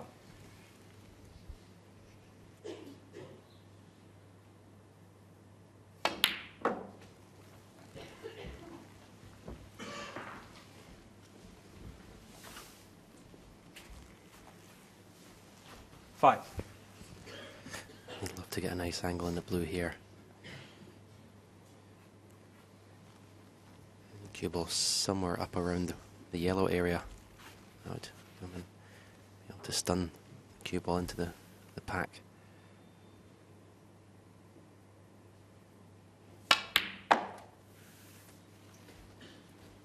6. Doesn't want to be hampered by the brown. No, that's perfect. So there's a line of 3 reds in the pink.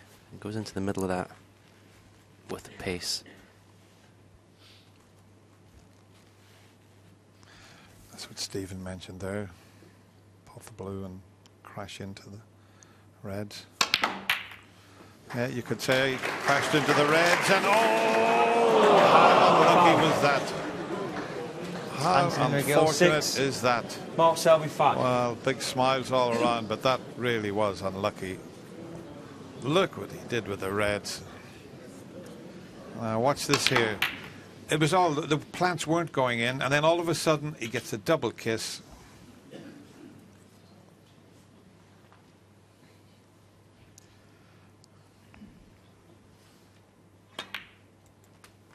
Thank you.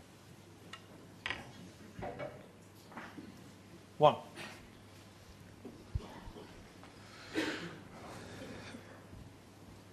We're all square in this final frame, 6 points each.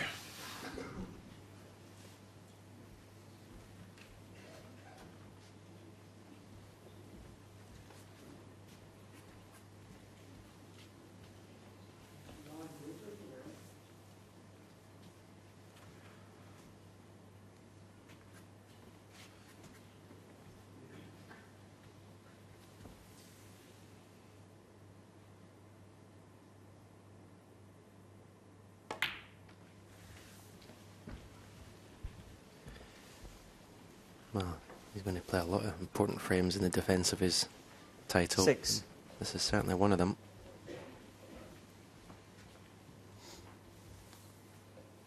Wants to get that pink back in its spot as soon as possible, then the break will become so much easier.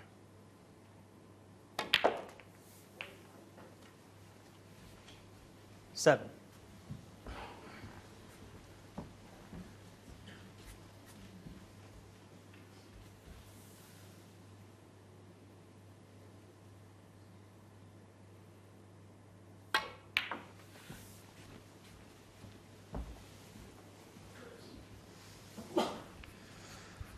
That's the scoreboard that the players 30. can see in the arena.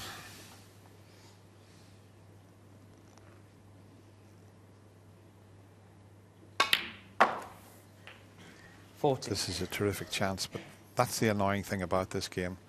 It was Anthony who did all the work and opened the reds up, and was very unfortunate to plant one in the pocket. You go back to your seat and you watch your opponent pot all the balls that you would have been potting. It is the last frame, and he had every chance of opening up a 2-frame advantage.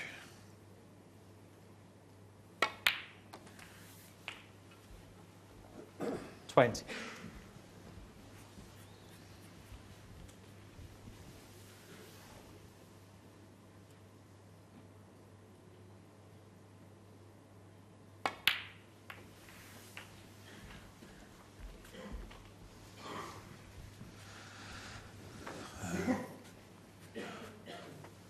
You can see 26. scored again there. 31 points to Mark Selby, 6 to Anthony McGill.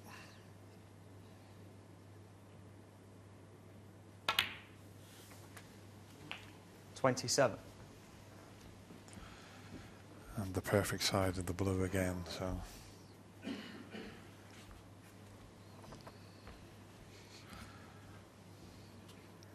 have to just do something careless to run out of position or miss a pot you would feel from this position.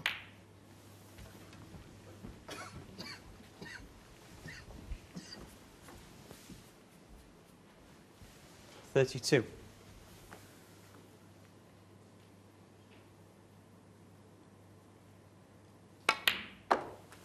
$33.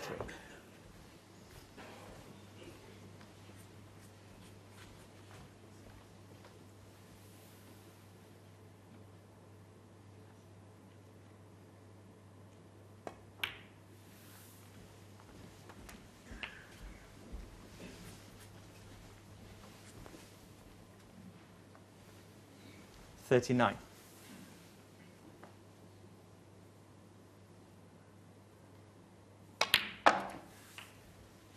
$40.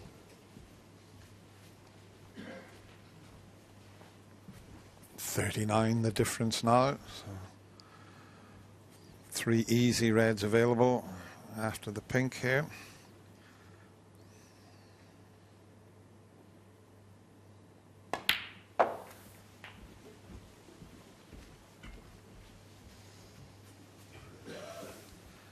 So every chance now we're going to be all 46. square. And Anthony McGill, well, he'll be, if someone had said you'll be all square with the defending champion at the end of the first session, he would have taken it. But without that 47. very unfortunate shot where he scattered the reds and one double kissed another into the pocket, these would have been his.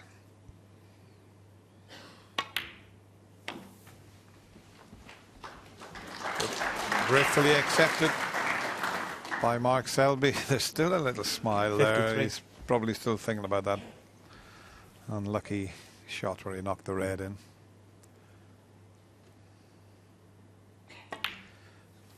But he certainly 54. enjoyed this first session.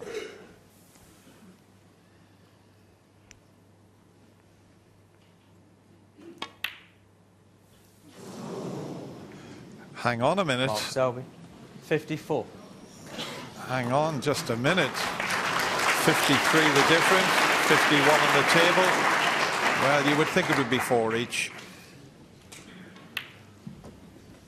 He wouldn't have come back to the table, Anthony, had that pink have gone in. There's the difference, as I said. 53 points with just 51 on the table. And really, he needs high-valued colours, and the pink and black are not on for him.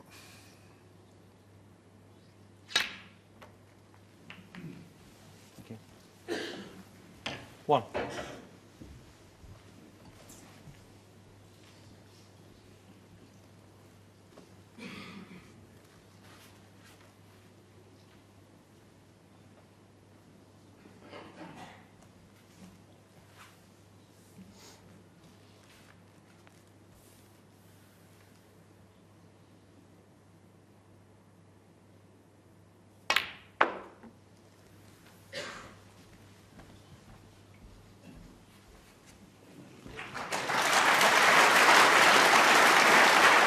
Six.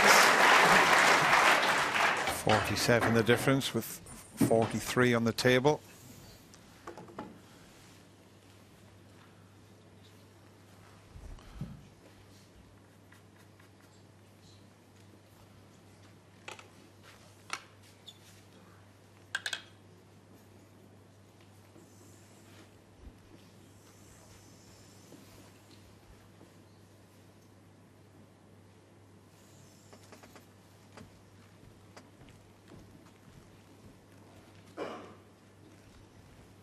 Now, can he get himself onto the black? It's not going to be easy. I mean, you've got to pot this red first.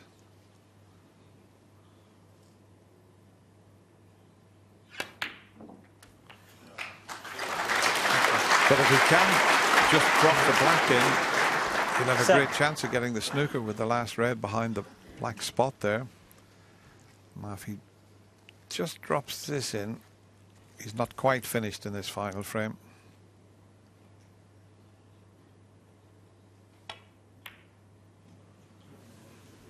Well,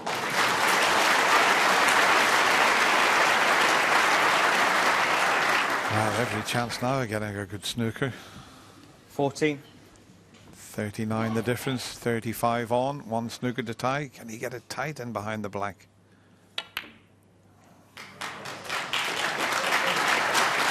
Anthony McGill. 14.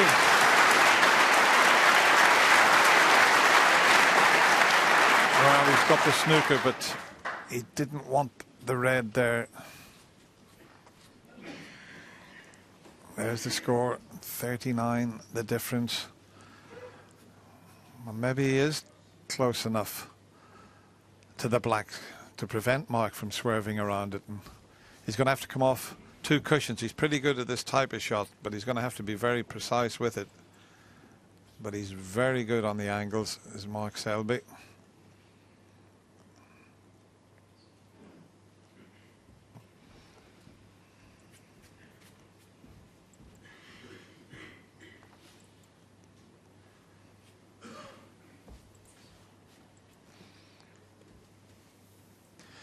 He's having to swerve it to try and make that angle there. That's what he needs.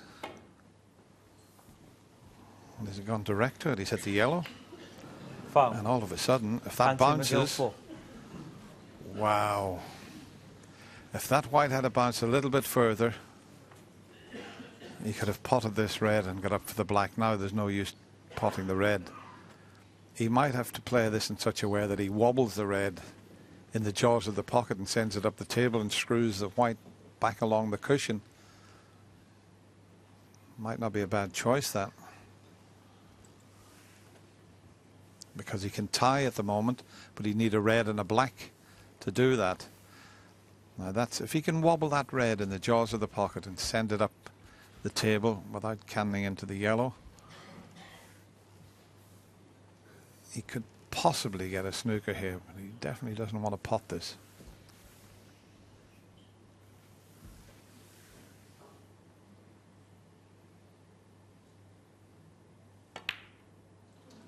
Oh, he's played a delicate little one. That didn't look on, but he judged it well.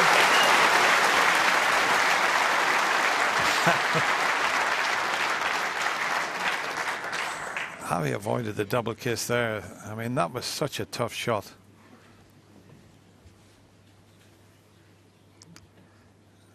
He could do with hitting this, because at the moment he can tie. Now there's a bit of a chance. If he pots this and gets himself onto the black, he could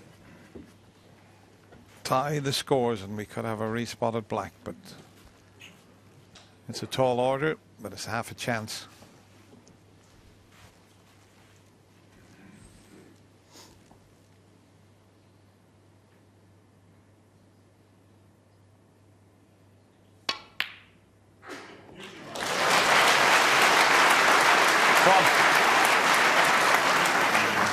Got into that too well. He got a bit too much screw on it, but it's a terrific pot right in the heart of the pocket. But this is a must pot on the black here.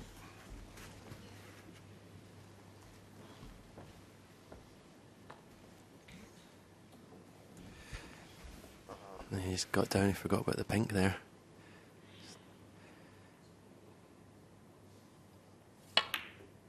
Good shot. This is great stuff from Anthony McGill, it really is. Tell you what, Stephen, if he can get himself on the green here in such a way, if he pots the yellow, he could bring that pink into play and still be on the brown.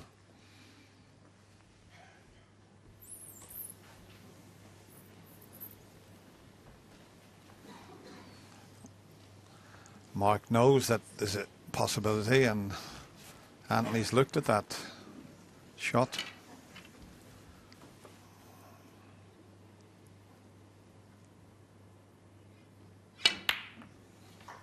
That's coming a bit too far. Can't do that now. So a little shake of the head there. He wanted to leave an angle to pot that and move the pink. Now he'll have to do it from the blue. You can see he's already 3 shots ahead.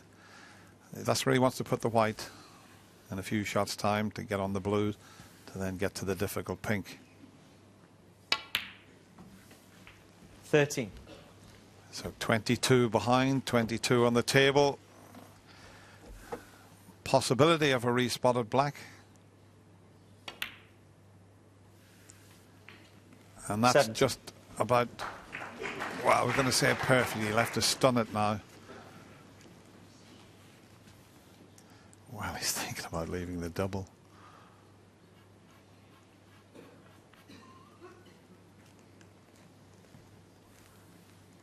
Looks as if he's going to leave the double. What a shot this would be. The angle 22. is there to double the pink and send the white around the table to get on the black. What a roar if this pink goes in.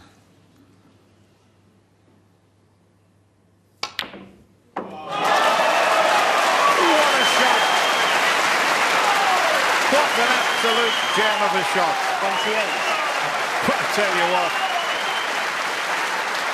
Look at the smile on Anthony's face. Everybody's smiling in the Crucible Theatre here. But he's still got to pot the black to force a respot. That's what I'm saying, he needs to get his concentration back. Oh, he's missed it. Oh dear.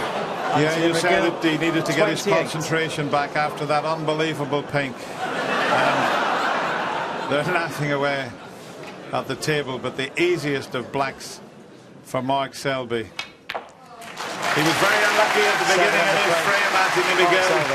He planted a rail into the pocket and he opened them up, but Mark Selby took advantage. But in the end, the man from Glasgow nearly pinched it, but he'll be quite pleased. 4 frames all. So it's on as even in that match with still a long way to go. We'll be back tomorrow with more second round action, 10 o'clock on BBC Two. But for now, good night.